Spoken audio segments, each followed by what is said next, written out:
Jadi e-Canter ini udah diluncurin 2017 silam dan sudah dioperasikan di luar negeri, di Jepang, Eropa, dan Amerika. Beberapa perusahaan kayak misalnya UPS atau 7-Eleven menggunakan e-Canter ini setiap hari untuk armada mereka ketika nganter-nganter paket atau barang. Jadi kenapa truk ini bisa dibilang yang pertama di dunia? Karena biasanya itu cuma sekedar konsep, dipamerin doang. Nah, kalau ini udah fully operasional dan digunakan oleh banyak perusahaan. Nah, lucunya truk ini nggak cuma sekedar listrik, tapi truk ini juga dibekali dengan banyak peralatan canggih di dalamnya. Contoh, kita masuk ke dalam aja nih ya. Yuk, kita masuk. Truk ini sudah dilengkapi dengan smart key, dimana ini sebenarnya bukan keyless, tapi harus tetap dicolokin. Jadi cara nyolokinnya itu di sini ada slot, kita masukin. Nah, terus ada start stop engine buttonnya, dimana kalau kita pencet sekali, dia akan nyala instrumen segala macamnya.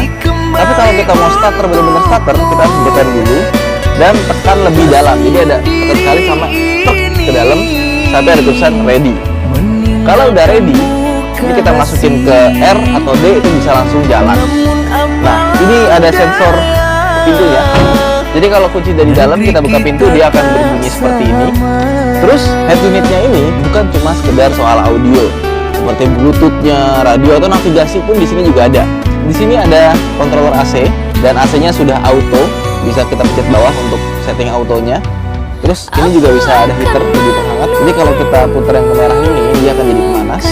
Terus di sini ada tombol untuk hill hold control. Jadi kalau misalnya kita lagi nanjak, mau ditahan dulu, nggak langsung mundur gitu ya. Jadi ini fungsinya sama dengan hill start assist kalau di mobil-mobil zaman sekarang. Nah, di sini ada tempat penyimpanan yang cukup besar dan di sini ada cup holder 2 buah. Ini ada tempat penyimpanan lagi di sini ada lagi di bawah ya. Terus di sini juga ada. Nah, ada tempat penyimpanan di sini cukup luas buat taruh dokumen segala macam, dan kita dapat armrest di bagian sini. Terus di sini kita juga dapat sudah teleskopik dan ada full steering ya. Jadi kalau udah nyala kayak gini ya. Ya, ini di jalan ya. Ini setirnya luar biasa enteng. Pakai satu jari pun bisa seperti ini. Saking entengnya. Oke. Nah, di sebelah kanan sini ada lubang AC, ada tempat penyimpanan lagi mungkin buat taruh eto atau semacamnya, dan ada sebuah colokan USB. Sama di bagian sini untuk leveling lampu depannya, sama push start stop engine buttonnya. Terus di sini ada storage yang besar, di sini juga ada storage yang besar, dan ada sun visor di bagian sini. Sun visor juga gede dan besar ya. Dan lampu kabinnya bisa jadi lampu sorot ya, karena di sini kayak ada LED cembungnya gitu buat ke sini ya. Spion belakang ini untuk versi yang mobil box ini agak useless karena belakangnya bentukan box. Oke, sekarang kita lihat luar.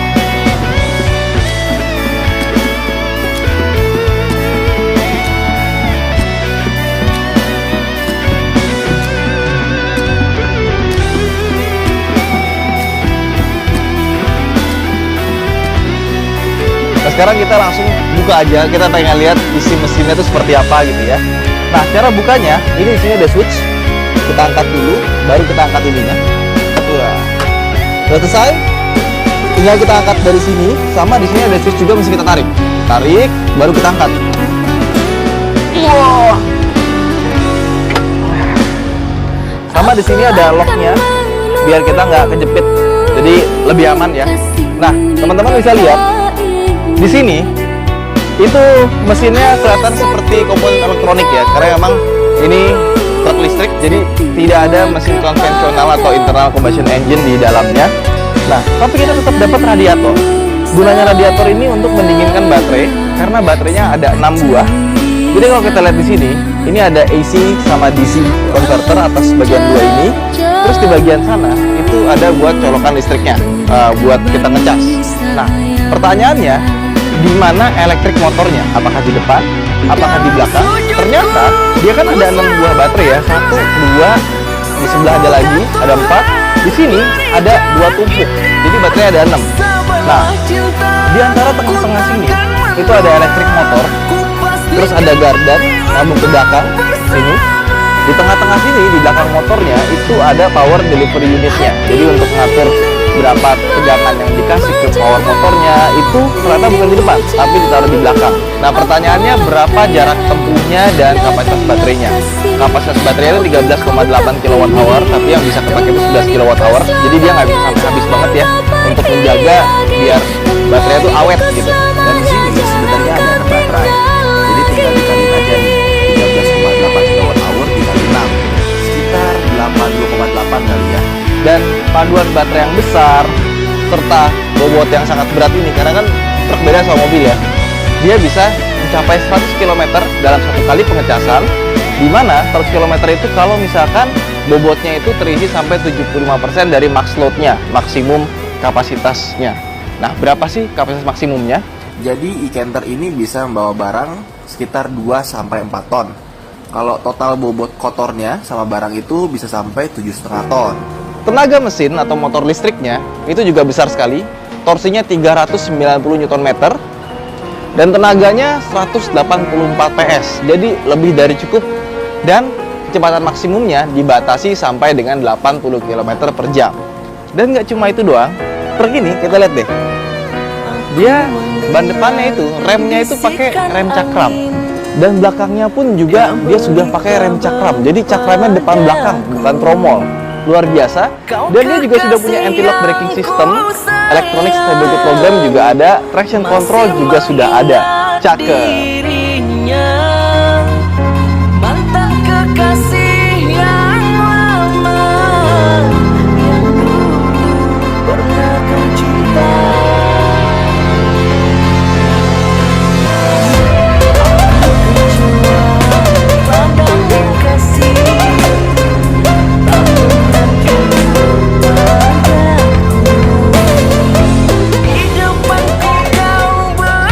Oke, sekarang kita mau buka bagian belakangnya ya. Ini ada kaitnya, jadi kalau misalkan mau dibuka biar nggak nutup, itu bisa dikaitin ke bagian situ tuh, sini. Kalau kita buka, pertama kita buka yang sebelah kiri dulu. Ini ada pencetannya sini, cekrek, buka. Nah, sudah dibuka, kita kaitkan pengaitnya di sini.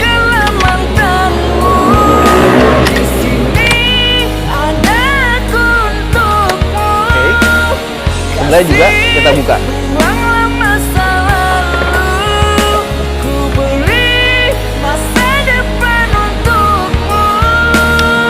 Kita juga dapat footstep di sini dan ada rear bar-nya di sini. Ini berfungsi banget ya. Jadi truk-truk besar itu kalau di negara-negara lain itu punya kewajiban harus pasang rear bar di bagian ini, crash bar. Tujuannya apa?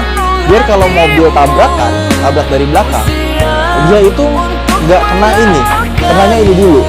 Soalnya crumple zone itu adanya kan di kap mesin. Kalau kap mesinnya lebih rendah dari bagian boxnya, nanti kenanya ke pilar A, bukan ke mesinnya. Akhirnya crumple zone nggak bekerja, malah jadi bahaya.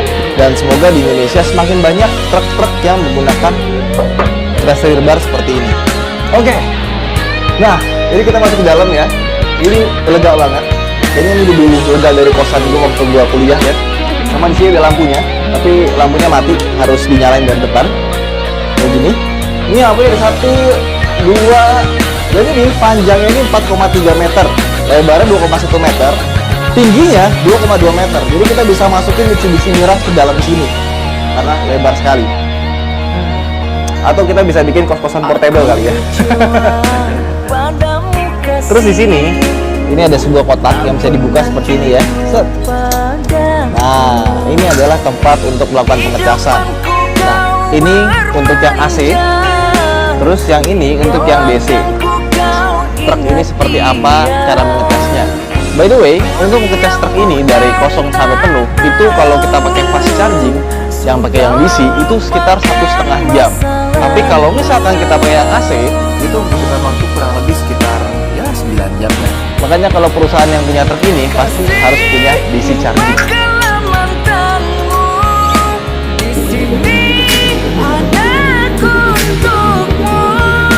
Nah, gimana cara menutup truk yang lagi terguling ini? Caranya gampang sebenarnya. Di sini ada tuas, kita mesti tarik di sini. Tarik deh. Sama sekali nggak pakai tenaga, cuma kita arahin doang. Habis itu tutup. udah. Habis itu kita lock lagi di sini. Udah. Sudah, sekarang kita jalan ke tempat pengecasan. Yuk.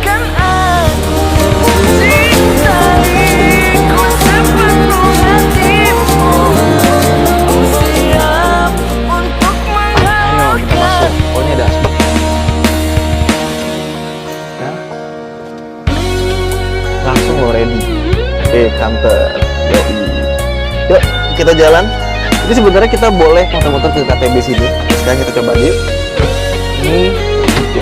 Ini nggak ada tombol apa-apa, kita langsung pindahinnya R, habis itu N, kiri D, nggak ada 1, 2, 3 juga.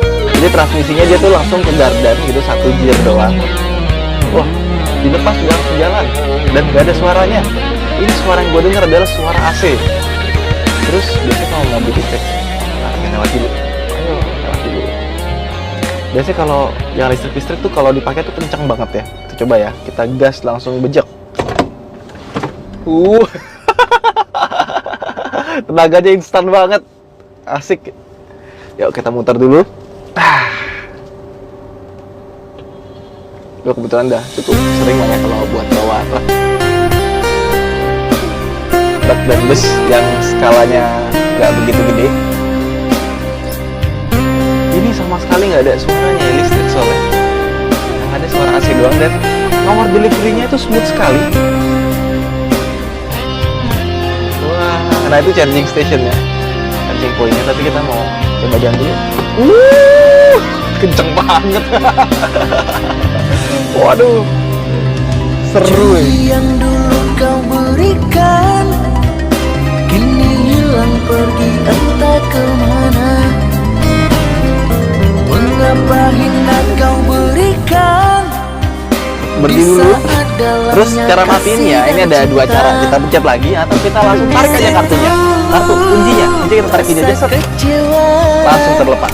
Yuk.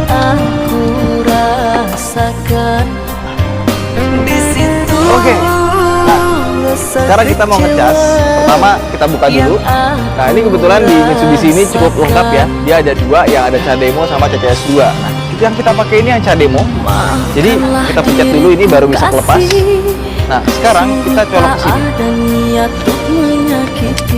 Oke. Kita nggak perlu pencet apa-apa, karena nanti dia akan langsung tadi EV connected, preparing, nanti dia akan langsung otomatis ngecas, communication, dan kalau misalnya udah ngecas, di sini nanti ada indikatornya. Kalau penuh dia hijaunya jadi 4. Tapi ini juga ada penuh nih 96% sebenarnya. Jadi tadi kita muter-muter bentar itu cuma 96% atau 4% yang kita gunakan. Luar biasa. Kalau lepasnya gimana? Cara melepasnya kita pencet dulu stop, habis itu lepas, pasang lagi, kembali seperti semula. Dan ini kebetulan karena fasilitasnya Mitsubishi, jadinya juga gratis, nggak perlu bayar.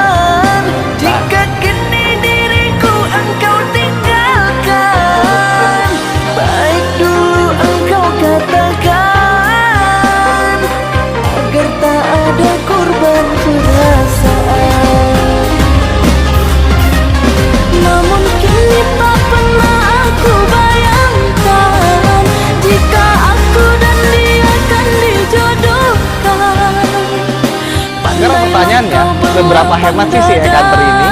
Kalau untuk harga, sayang sekali di Indonesia belum ada harganya dan belum dijual. Kalau di luar negeri, itu dihitung per 10.000 km, itu perusahaan bisa menghemat 1.000 euro atau sekitar 15 juta sampai 16 jutaan rupiah per 10.000 km. Dan truk ini digaransi sampai 10 tahun atau 300.000 km. Terus kalau ditanya, apa sih yang paling gue suka dari truk ini? Yang pertama tentu aja, truk ini adalah truk masa depan. Kebayang kalau misalkan truk ini jualannya banyak gitu ya di kota-kota besar, itu pasti namanya tingkat polusi, itu pasti turunnya drastis. Terus juga teknologinya itu udah bener seamless, jadi pas kita pakai segala macam itu nggak ada rasa kagok, nggak ada rasa bingung atau gimana, bener-bener ready to drive gitu. Buat teman-teman yang ingin melihat langsung truk e-Canter ini bisa langsung datang ke acara G-Compact 2020 tanggal 5 Maret 2020 di booth Mitsubishi Fuso. Itu aja mungkin vlog kita kali ini. Terima kasih telah menonton. Jangan lupa untuk like video ini, subscribe jika kalian belum, dan sampaikan komentar kalian tentang si e-Canter ini. Sampai jumpa di vlog berikutnya. Bye. Maafkanlah diriku kasih